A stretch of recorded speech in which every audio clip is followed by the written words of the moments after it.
अब हम पढ़ने वाले हैं किडनी की वो बीमारी जो कि मोस्ट कॉमन इनहेरिटेड होती है। तो उसको बोलते हैं एडीपीकेडी। तो एडीपीकेडी जो रहता है autosomal dominant polycystic kidney disease होता है, जो कि most common inherited kidney disorder है। और इसमें क्या होता है, प्रोग्रेसिव जो रहता है किडनी में दोनों तरफ बायलेटरल रीनल सिस्ट डेवलप होते हैं, जिसकी वजह से किडनी क्या होती है, बड़ी हो जाती है। और किडनी बड़ी हो जाती है, फिर फाइनली जो पेशेंट रहता है उसका बीपी बढ़ने लगता है, हाइपर टेंशन हो जाता है और सीकेडी हो जाता है। फिर लास्ट में एंड स्टेज रीनल डिजीज हो जाता है। और ये जो रहता है, अगर हम बात करें तो टोटल 10% जो सीकेडी होते हैं वो मिली एडीपीकेडी की वजह से होते हैं। तो 10% सीकेडी जो रहते हैं एडीपीकेडी की वजह से होते हैं। इसका इंसिडेंस बात करें तो 500 से 1000 बच्चों में एक होता है। तो 1000 में एक जो बच्चे होंगे, एक बच्चे को ये एडीपीकेडी के चांसेस रहते हैं, क्योंकि इसका जो इनहेरिटेंस होता है वो ऑटोसोमल डोमिनेंट होता है और उसमें भी पेनिट्रेंस काफ़ी हाई रहता है, ऑलमोस्ट 90% तक पेनिट्रेंस होता है। अगर हम बात करें तो ये इक्वल मेल डिस्ट्रीब्यूशन होता है, मेल फीमेल में कोई भी भेदभाव नहीं करता है, तो मेल फीमेल इक्वल डिस्ट्रीब्यूशन होता है। जो सिस्ट इसमें बनता है, जो इसका कैरेक्टरिस्टिक होता है वो यूट्रस में ही बनने लगता है। जब बच्चा अपनी माँ के पेट में होता है तो तभी से उसमें जो रहता है सिस्ट बनने लगता है। बट जो सिम्टम्स होते हैं जब वो बड़ा होता है, जब कमाने लगता है, बिजनेस करने लगता है या काम करने लगता है, जब 30s में पहुंचता है, 3rd to 5th decade of life, तब सिम्टम्स अपीयर करते हैं। तो अगर हम बात करें तो इसमें बेसिकली दो जीन होते हैं, एक होता है PKD1 और दूसरा होता है PKD2। तो PKD1 जो रहता है वो 16th क्रोमोसोम पे लोकेटेड होता है, और PKD2 अगर हम बात करें तो 4 का स्क्वायर कितना होता है, 16, तो ऐसे याद रखना है हमें। तो PKD2 जो रहता है 4th क्रोमोसोम पे होता है, तो 16th पे PKD1 और PKD2 4 पे रहता है। और PKD1 जो बनाता है वो पॉलीसिस्टीन 1 प्रोटीन, जबकि PKD2 पॉलीसिस्टीन 2 प्रोटीन बनाता है। तो ओवरऑल अगर हम बात करें तो इसमें जो ज़्यादा कॉमन होता है वो PKD1 होता है, और 85% ऑफ द केसेस PKD1 से ही होते हैं, और ये बहुत ही ज़्यादा सीवियर होता है। और इसमें जो रहता है पेशेंट को जल्दी CKD डेवलप होता है, जबकि PKD2 जो रहता है उसका इंसिडेंस काफ़ी कम होता है। जो रिमेनिंग 15% होते हैं वो PKD2 से होता है, और उसमें जो रहता है माइल्ड सिम्टम्स होते हैं, और एंड स्टेज रीनल डिजीज भी बाद में डेवलप करता है। तो अगर हम बात करें तो होता क्या है कि जो सीलिया होता है, अगर हम बात करें, जो ट्यूब्यूल्स होते हैं, ट्यूब्यूल्स में मेनली पीसीटी में क्या रहता है, सिलिएटेड सेल्स होती हैं, वहाँ सीलिया होता है। तो जो पॉलीसिस्टीन 1 और 2 दोनों का दोनों जो रहता है, बेसिकली जो ये सीलिया का जो फंक्शन होता है, प्राइमरी सीलियरी फंक्शन, तो सीलिया का जो फंक्शन होता है ट्यूब्यूल एपिथेलियल सेल्स में, वो मेंटेन करते हैं। तो इसकी वजह से क्या होता है, फ्लूइड जो रहता है फ्लो करता है। अब सीलिया जो है काम नहीं करेगा, तो एबनॉर्मल अगर सीलियरी सिग्नलिंग होगा तो फ्लूइड जो है फ्लो नहीं करता है, फिर फ्लूइड इकट्ठा होकर के वहीं पे सिस्ट बना देता है। तो फ्लूइड फिल्ड सिस्ट बन जाते हैं because of abnormal ciliary signalling, और सेल पॉलिफरेट वहीं पे करने लगते हैं। तो यूजुअली क्या होता है, सबसे पहले देखा जाए तो इसकी पैथोलॉजी कैसे हो रही है, एबनॉर्मल सिलियरी फंक्शन होगा। अब जब एबनॉर्मल सिलियरी फंक्शन होता है तो साइक्लिक एएमपी बढ़ने लगता है। अब साइक्लिक एएमपी बढ़ता है तो होता क्या है कि एपिथेलियल जो लेयर होती है, एपिथेलियल सेल्स, वो पॉलिफरेट करने लगती हैं और फ्लूइड भी सिक्रीट होता है। तो इससे होगा क्या कि वहाँ पे एपिथेलियल लाइंड सिस्ट बनने लगती हैं, और ये सिस्ट जो बनेगी पूरे जो सेगमेंट होंगे, पूरे ऑल नेफ्रॉन सेगमेंट्स में बनते हैं, सारे का सारा नेफ्रॉन सेगमेंट्स में होगा।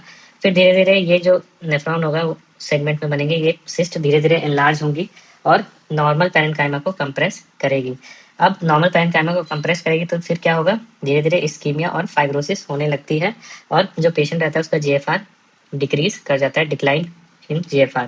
तो इस तरीके से होता है। तो मेनली क्या हो रहा है, एबनॉर्मल सिलियरी फंक्शन होगा जिसकी वजह से सिस्ट बनता है, और सिस्ट जो बड़ा होकर के कंप्रेस करता है और GFR कम हो जाता है। तो ये मेन 3 स्टेप होते हैं। तो अब सिस्ट जो बढ़ रहा है तो उसकी वजह से क्या होगा, पेशेंट को फ्लैंक पेन हो सकता है। तो वो क्यों होगा, सिस्ट एक्सपेंशन की वजह से। कई बार जो सिस्ट इतना बड़ा हो जाता है कि उसमें हेमरेज होने लगता है, उसमें इन्फेक्शन हो जाता है। फिर अगर हम बात करें तो दूसरा जो सिम्टम होता है, पेशेंट जो रहता है हिमेचूरिया के साथ प्रेजेंट करता है। हिमेचूरिया जो मोस्ट कॉमनली देखा गया है, बहुत हल्की हल्की ब्लीडिंग होती है, माइक्रोस्कोपिक होता है। अगर ग्रॉस हिमेचूरिया हो रहा है, अगर ग्रॉस है तो इसका मतलब क्या है कि सिस्ट जो है वो रप्चर कर गया है। तो सिस्ट रप्चर जब हो जाता है तो ग्रॉस हिमेचूरिया हो जाता है। फिर अब कंप्रेस हो रहा है तो कंप्रेशन की वजह से होता क्या है कि जो रेनिन एंजियोटेंसिन सिस्टम है वो एक्टिवेट हो जाता है और पेशेंट को हाइपरटेंशन डेवलप करता है। तो ये जो रहता है अर्ली स्टेज में डेवलप करता है और काफ़ी कॉमन रहता है। फिर जो पेशेंट रहता है उसको सिस्ट में इन्फेक्शन हो सकता है और यूटीआई भी होगा, क्योंकि फ्लो जो है वो अच्छा नहीं है, स्टेसिस हो रहा है और मेनली ग्राम नेगेटिव बैक्टीरिया से ही होता है जो नॉर्मली होता है। अब स्टेसिस की वजह से ही स्टोन के भी रिस्क बढ़ जाते हैं, काफ़ी नेफ्रोलिथियासिस होने लगता है, और क्योंकि सिट्रेट का भी लेवल जो रहता है कम रहता है। और जो कंप्रेशन की वजह से हम पढ़ रहे थे कि जीएफआर जो रहता है कम हो जाता है, तो जब जीएफआर आदमी जब ऑलमोस्ट 60 ईयर्स का होता है तो 50% पे पहुंच जाता है। जीएफआर ऑलमोस्ट 50% पे पहुंच जाता है जब आदमी 60 ईयर्स का होता है। प्रोग्रेसिव रीनल फेलियर होता है, धीरे धीरे किडनी खराब होने लगती है। और किडनी जो रहता है, अगर कई बार क्या होता है सिस्ट इतने बड़े होते हैं कि पैल्पेबल होती है, बायोलेटरली लार्ज किडनी मिल सकता है फिजिकल एग्जामिनेशन में। तो ये होते हैं फीचर्स। अगर हम बात करें एक्स्ट्रा रीनल मैनिफेस्टेशन की, तो सबसे ज़्यादा जो मोस्ट कॉमन होता है वो होता है इसके साथ हिपैटिक सिस्ट भी मिलता है। और फिर उसके बाद ये देखा गया है कि बहुत से पेशेंट्स ऐसे हैं जिनमें मिट्रल वाल्व प्रोलैप्स मिल रहा है, मिट्रल वाल्व प्रोलैप्स मिल रहा है और ब्रेन में एन्यूरिज्म मिल रहा है। ये जो ब्रेन में एन्यूरिज्म मिलता है वो 10% पेशेंट्स में मिलता है। और इसमें जो रहता है पेनक्रियाज में भी सिस्ट होता है। तो हमने ऊपर देखा लिवर में सिस्ट हो रहा है, दूसरा पेनक्रियाज में सिस्ट हो रहा है, और ब्रेन में जो रहता है एनोरिज्म मिलता है और हार्ट में प्रोलैप्स मिलता है। जबकि अगर हम जीआई की बात करें तो जीआई में डाइवर्टिकुलोसिस होता है, बहुत सारे डाइवर्टिकुलोसिस मिलेंगे और हर्निया के भी चांसेस रहते हैं। और अगर मेल जेनेटो इम्यून सिस्टम की बात करें तो सेमाइनल वेसिकल में भी सिस्ट मिलता है और पेशेंट जो रहता है इनफर्टाइल हो सकता है। तो मेन क्या है, 3 जगह सिस्ट मिल रहे हैं किडनी के अलावा। पहला है लिवर में मिल रहा है, दूसरा पैनक्रियाज में मिल रहा है, और तीसरा जो है सेमाइनल वेसाइकल में मिल रहा है। प्लस हार्ट में क्या प्रॉब्लम मिल रहा है, मिट्रल वॉल प्रोलैप्स मिलेगा, और ब्रेन में क्या मिलेगा, इंट्राक्रेनियल एनोरिज्म मिलता है, जिसका इंसिडेंट कितना होता है 10%। फिर पेशेंट को जो रहता है हर्निया भी मिलता है। तो ऐसे केस में अगर जो पेशेंट है, जिन पेशेंट में अगर सब एरोकनाइड हेमरेज की हिस्ट्री है, जो पेशेंट में हिस्ट्री है सब एरोकनाइड हेमरेज का, या कोई ऐसा काम करते हैं जो हाई रिस्क है, जैसे पायलट हो या कोई भी चीज़ है हाई रिस्क ऑपरेशन ऑक्यूपेशन करते हैं, तो ऐसे केस में हमें जो रहता है इंट्रा क्रेनियल एन्यूरिज्म का जो रहता है वो स्क्रीनिंग करना चाहिए, क्योंकि वो कभी भी ब्रेन में फट जा सकता है। तो इस तरीके से हम देख सकते हैं, ये जो है मल्टीपल हमें ये सिस्ट दिख रहे हैं, ये मल्टीपल सिस्ट जो है ये बायलेटरल है और मल्टीपल है। और इसी तरीके से हम जो है लिवर में भी सिस्ट देख सकते हैं। तो हिपैटिक सिस्ट और रीनल सिस्ट जो रहता है एडीपीकेडी का फीचर होता है। ये अल्ट्रासाउंड में मल्टीपल सिस्टिक डायलिटेशन होता है। कई बार जो कंफ्यूजन रहता है वो हाइड्रोनेफ्रोसिस की वजह से हो सकता है। तो अगर हम बात करें फर्स्ट लाइन जो इन्वेस्टिगेशन होता है वो अल्ट्रासाउंड होता है। इसमें जो रहता है सिस्ट दोनों किडनी में मिलता है। अगर हम बात करें अगर कोई यंग पेशेंट है तो यंग लोगों में जो इसकी सेंसिटिविटी होती है डिटेक्ट करने की वो कम होती है, ओल्ड लोगों में ज़्यादा होती है। अब सीटी और एमआरआई की बात करें तो वो कंपेयर टू अल्ट्रासाउंड ज़्यादा बेटर होता है, डिटेल्ड एनाटमी बताता है। फिर अब एमआरआई का जो यूज़ है हम लोग क्लिनिकल ट्रायल्स में कर रहे हैं, इससे हम लोग किडनी का टोटल वॉल्यूम निकाल सकते हैं, जिसको हम लोग फंक्शन किडनी का फंक्शन असेस करने के लिए यूज करते हैं, टोटल किडनी वॉल्यूम मेजर करने के लिए। तो अगर हम बात करें सीटी का क्या यूज करते हैं, तो एनाटमी देखने के लिए सिस्ट कितना बड़ा है, कितने सारे सिस्ट है, ब्लीडिंग है कि नहीं, स्टोन है कि नहीं, ये सब पता चल जाता है। तो अब बात करें डायग्नोस्टिक कैसे करते हैं, तो उसके लिए हम लोग रेबिन क्राइटेरिया यूज करते हैं। और रेबिन क्राइटेरिया जो रहता है वो अल्ट्रासाउंड पे बेस्ड रहता है। अगर उम्र छोटी है तो 2 सिस्ट भी मिलना, इसका मतलब है अगर 30 साल से कम उम्र है आपकी और 2 सिस्ट भी हैं, चाहे एक तरफ हो चाहे दोनों तरफ हो, अगर 2 सिस्ट है कम से कम तो आपको एडीपीकेडी है। तो ये जो रहता है 2 या 2 से ज़्यादा, तो मिनिमम 2 सिस्ट है, चाहे एक तरफ हो चाहे दोनों तरफ हो, तो ऐसे में एडीपीकेडी रहता है।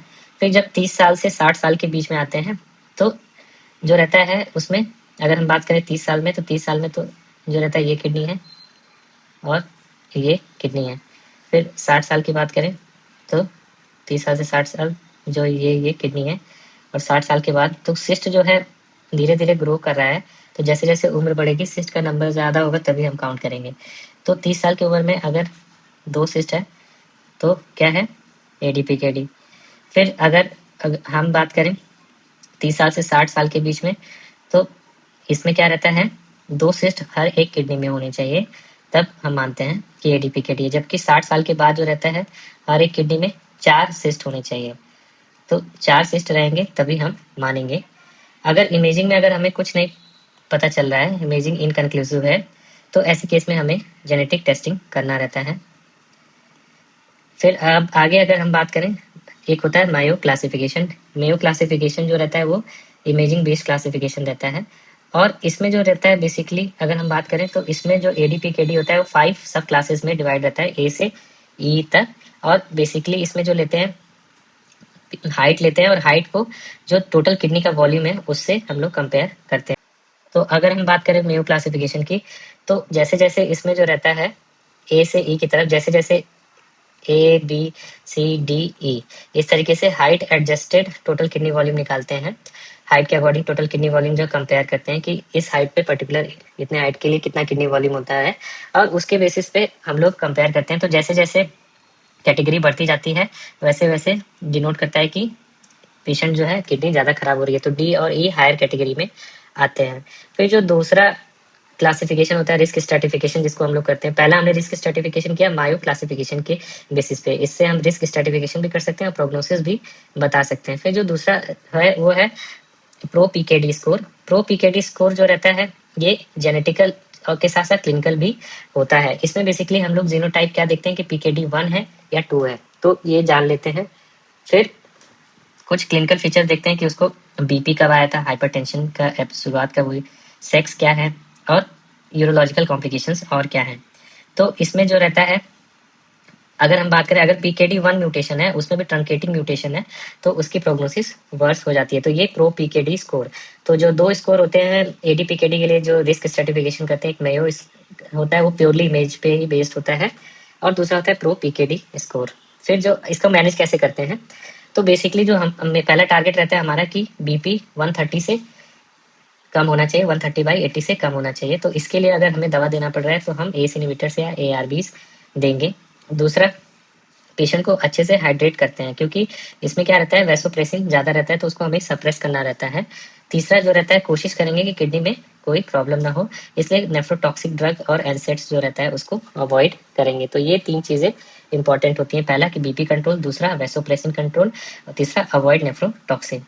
तो अब जो दूसरा रहता है ये तो जनरली करते हैं। फिर दूसरा रहता है अगर मेयो क्लासिफिकेशन हमने किया है और कैटेगरी C में आ गया है, तो C में जो रहता है हमें उसको कीमो का मतलब होता है ड्रग। C से हमें याद रखना है कीमो मीन्स ड्रग, यहाँ पे कोई कीमो नहीं दे रहे हैं, ड्रग दे रहे हैं। तो जो ड्रग देते हैं टॉलवेप्टन। तो अगर मेयो C में आ गया है, या उसकी एज यंग एज में है, अभी उम्र जो है 55 से कम है, या CKD जो है 1-3 में है, तो ऐसे केस में हम टॉलवेप्टन दे सकते हैं।